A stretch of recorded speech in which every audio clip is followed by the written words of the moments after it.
Hello dear students, welcome to bio classes online. आज हम discuss करेंगे मोनोहाइब्रिड क्रॉस या मोनोहाइब्रिड इनहेरिटेंस को। मोनोहाइब्रिड क्रॉस या मोनोहाइब्रिड इनहेरिटेंस एक ऐसा क्रॉस या एक ऐसा ब्रीडिंग एक्सपेरिमेंट दो इंडिविजुअल्स के बीच में या दो प्लांट्स के बीच में, जहां पे दो इंडिविजुअल्स या दो प्लांट्स डिफर कर रहे हैं in a single pair of contrasting character.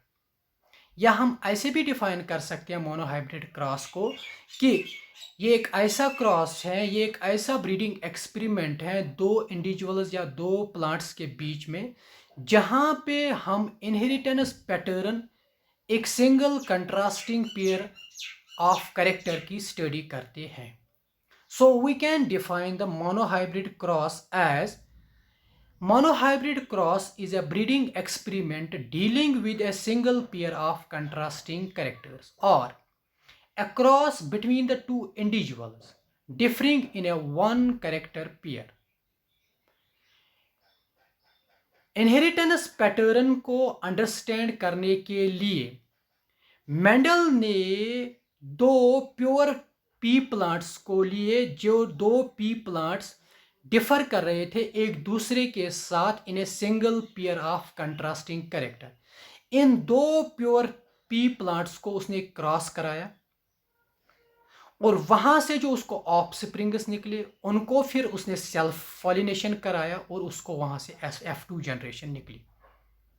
For example अगर हम यहाँ पे ले लेंगे एक example out of the 7 contrasting character जो मेंडल ने स्टडी किए थे, एक कैरेक्टर को अगर हम ले लेंगे that is the P plant की हाइट।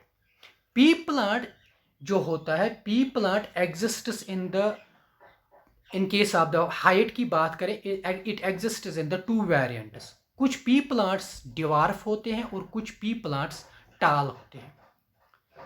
और मेंडल ने प्योर टाल प्लांट्स और प्योर डिवार्फ प्लांट्स को लिया। इन प्योर टाल प्लांट्स और प्योर डिवार्फ प्लांट्स को एक दूसरे के साथ क्रॉस कराया, तो वहां से जो उसको प्लांट्स निकले, जो जनरेशन नेक्स्ट निकली जिसको हम कहते हैं F1 जनरेशन, तो उसने वहां पे F1 जनरेशन में सारे प्लांट्स देखे कि सारे प्लांट्स उसको टाल मिले। लेकिन जब उसने F1 जनरेशन के प्लांट्स को एक दूसरे के साथ सेल्फ पॉलिनेशन कराया या सेल्फिंग कराई, तो उसको जो प्लांट्स पी प्लांट्स टाल और डिवार्फ प्लांट्स निकले, वो निकले इसको 3:1 रेशियो में। That is 3/4 of plants were tall and 1/4 of the plants were dwarf. तो यहां पे हम देखने की कोशिश करेंगे कि मेंडल ने कैसे क्या किया। मेंडल ने पहले टाल प्लांट्स, प्योर टाल प्लांट्स को लिया और प्योर डिवार्फ प्लांट्स को लिया जो एग्जिस्ट, जो जिनको हम पेरेंट्स कहते हैं, पेरेंट प्लांट्स कहते हैं, और इन्हीं टाल प्लांट और डिवार्फ प्लांट के को बीच में क्रॉस कराया। और जब उसको F1 जनरेशन मिली, F1 जनरेशन उसको सारे प्लांट पी प्लांट्स टाल निकले। लेकिन जब उसने टाल प्लांट्स F1 जनरेशन के जो हाइब्रिड टाल प्लांट्स थे उनको एक दूसरे के साथ क्रॉस कराया, सेल्फ पॉलिनेशन कराई, तो उसको जो टाल प्लस डिवार्फ प्लांट्स, टाल और डिवार्फ प्लांट निकले 3:1 रेशियो में।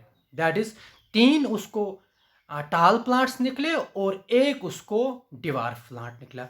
Now we will show it by means of a diagrammatical representation. Tall plants को, जो प्योर टाल प्लांट्स होते हैं, उनको हम रिप्रेजेंट करते हैं, उनको हम डिनोट करते हैं बाय कैपिटल टी से, यहाँ पे आप देख रहे हो। और जो प्योर डिवार्फ प्लांट्स होते हैं उनको हम रिप्रेजेंट करते हैं स्मॉल टी के से। अब अगर जो मेंडल ने जो शो किया कि जो टाल प्लांट्स से जो गैमीट्स बनेंगे वो गैमीट्स एक ही टाइप के बनेंगे जिसमें जिसमें टी होंगे, कैपिटल टी होगा, और डिवार्फ प्लांट से भी एक ही टाइप का गैमीट बनेगा जिसमें स्मॉल टी होगा। जब इनका क्रॉस हो गया तो यहाँ पे आपको F1 जनरेशन मिली जिसमें कैपिटल टी और स्मॉल टी है, और कैपिटल टी और स्मॉल टी हमारे हिसाब से होने चाहिए थे, they should be in the of the intermediate size, लेकिन वैसा नहीं कुछ दिखने को मिला मेंडल ने जो F1 प्लांट्स को देखा तो ये सभी क्या थे, टाल प्लांट्स थे। जब इसने इन टाल F1 प्लांट्स के टाल प्लांट्स को क्रॉस कराया, सेल्फ पॉलिनेशन एक दूसरे के साथ कराया, देख लीजिए आप टाल प्लांट्स F1 जनरेशन के और टाल प्लांट्स F1 जनरेशन के, इनसे जो गैमीट्स निकले, दो किस्म के गैमीट्स निकले, capital T and small T. यहाँ पे भी कैपिटल टी और स्मॉल टी, जैसे ऊपर हमने दिखाया, जो सर्कल में मैंने दिखाए हैं ये गैमीट्स हैं। जब हमने इनको क्रॉस पॉलिनेशन कराया, सॉरी सेल्फ पॉलिनेशन की, यहाँ पे कैपिटल टी और कैपिटल टी यहाँ पे मिलेगा तो यहाँ पे कैपिटल टी आएगा, कैपिटल टी और स्मॉल टी मिलेगा तो कैपिटल टी स्मॉल टी बनेगा। यहाँ पे capital T and small T यहाँ पे निकलेगा तो यहाँ ज्वाइन हो जाएंगे तो बनेंगे कैपिटल टी स्मॉल टी, और स्मॉल टी ज्वाइन हो जाएंगे तो बनेंगे small T. Capital T capital T capital T capital T small T, all the three are the tall plants, while as small t is the only one which is the dwarf plant. So अगर हम देखेंगे कि जो ratio निकला उसको F2 generation में टाल versus dwarf के प्लांट्स के बीच में, वो उसको निकला 3:1। इसको हम कहते हैं फिनोटिपिक रेशियो।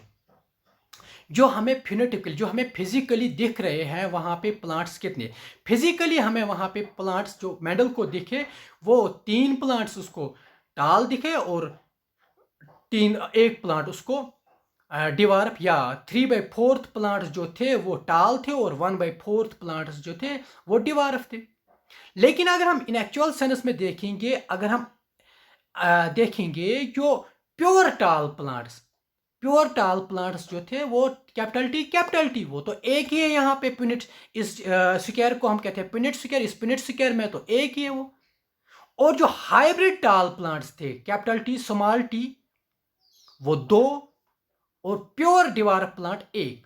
सो इसको हम कहते हैं जीनोटिपिक रेशियो। वो जीनोटिपिक रेशियो क्या है, 1:2:1, 1 प्योर टाल, 2 हाइब्रिड टाल्स एंड 1 प्योर डिवार्फ। इस मोनोहाइब्रिड क्रॉस से मेंडल ने कुछ कंक्लूड किया, कुछ सजेस्ट किया। उस मेंडल ने पहली बात जो कंक्लूड की कि जो ट्रेट होता है, जो ट्रेट F1 जनरेशन में नहीं आया, दैट इज द डिवार्फनेस तो नहीं आया, लेकिन वो उस डिवार्फनेस का जो ट्रेट है वो लॉस्ट नहीं हुआ, वो रीअपियर हुआ in the F1 generation. So Mendel concluded that the trait which was not found among the F1 generation, जो trait F1 generation में नहीं आया लेकिन वो lost नहीं हुआ, वो खत्म नहीं हुआ, but reappeared, ये इस trait को दूसरे trait ने, that is the tallness के trait ने suppress किया था, और यही trait जो suppress हुआ था F1 generation में, ये F2 जनरेशन में reappear हुआ।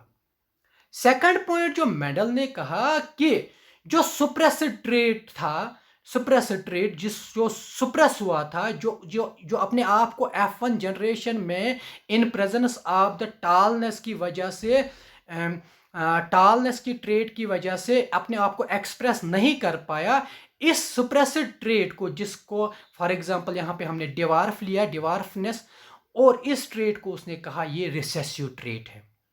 और जो दूसरा ट्रेट जिसने अपने आप को एक्सप्रेस किया F1 जनरेशन में, दैट इज द टालनेस ट्रेट, उस ट्रेट को उसने नाम दिया डोमिनेंट ट्रेट। और this dominance, one trait dominates the other trait. जो ट्रेट अपने आप को एक्सप्रेस करता है F1 जनरेशन में in presence of the another trait, उसको हम कहते हैं डोमिनेंट ट्रेट। और जो अपने आप को एक्सप्रेस नहीं कर पाता है in the F1 generation in presence of the another trait, उसको हम कहते हैं recessive trait. And this phenomenon is called as the phenomenon of dominance or principle of dominance. So the principle of dominance or the phenomenon of dominance is that out of the two traits, one trait expresses itself in the F1 generation and is called as the dominant trait, while as the another trait is suppressed in the F1 generation and is called as the recessive trait. And one more point जो Mendel ने conclude किया था, जो suggest किया था कि जो characters होते हैं, हर एक इंडिविजुअल के जो कैरेक्टर्स होते हैं, उन कैरेक्टर्स के लिए उस इंडिविजुअल के अंदर कुछ डिस्क्रीट यूनिट्स होते हैं, कुछ डिस्क्रीट इंटरनल यूनिट्स होते हैं जिनको उसने नाम दिया फैक्टर्स। उसने कहा, मेंडल ने कहा कि हर कैरेक्टर के लिए हर कैरेक्टर को हम रिप्रेजेंट कर सकते हैं bye means of the discrete units जिनको उसने नाम दिया फैक्टर्स, और जिन फैक्टर्स को आज हम कहते हैं जीन्स, जिनको बेटसन ने नाम दिया था जीन्स। आज हमें पता है हर एक कैरेक्टर के लिए हमारे सेल्स के अंदर एक जेनेटिक मटेरियल होता है और जेनेटिक मटेरियल के अंदर फ्रेगमेंट्स ऑफ द डीएनए होते हैं जिनको हम जीन्स कहते हैं, और हर एक कैरेक्टर के लिए ये जीन्स रेस्पॉन्सिबल होते हैं। लेकिन मेंडल ने क्या कहा था कि हर एक ट्रेट को is represented by A discrete units जिनको उसने नाम दिया था फैक्टर्स। तो ये फैक्टर्स जो होते हैं ये they always are present in the pairs. जैसे हमने देखा कैपिटल टी स्मॉल टी या कैपिटल टी स्मॉल टी। अब अगर ये फैक्टर्स किसी इंडिविजुअल में सिमिलर टाइप ऑफ फैक्टर्स होंगे, फॉर एग्जांपल हमने प्योर टाल प्लांट में देखा कि वहां पे कैपिटल टी था, तो ऐसे इंडिविजुअल को हम कहते हैं होमोजाइगस इंडिविजुअल। और अगर यहां इसी तरह स्मॉल टी हमने देखा homozygous dwarf, homozygous tall capital T small T homozygous dwarf. अब आपने देखा F1 जनरेशन में कैपिटल टी और स्मॉल टी आया, जो दोनों फैक्टर्स थे तो वो सिमिलर दोनों फैक्टर्स नहीं थे, एक तो कैपिटल टी था दूसरा स्मॉल टी था। और ऐसी कंडीशन को, ऐसे इंडिविजुअल्स को हम कहते हैं हेटेरोजाइगस कंडीशन और हेटेरोजाइगस इंडिविजुअल्स। तो हेटेरोजाइगस कंडीशन और हेटेरोजाइगस इंडिविजुअल वो कंडीशन होती है जहां पे दो फैक्टर सिमिलर नहीं होते हैं। मेंडल ने एक और बात जो कंक्लूड की कि कहा जो ट्रेट्स होते हैं, ट्रेट्स चाहे यहां पे हम रिसेसिव ट्रेट या डोमिनेंट ट्रेट, ये एक दूसरे के साथ मिक्स या ब्लेंड नहीं होते हैं। They remain separate even they are present in a single plant.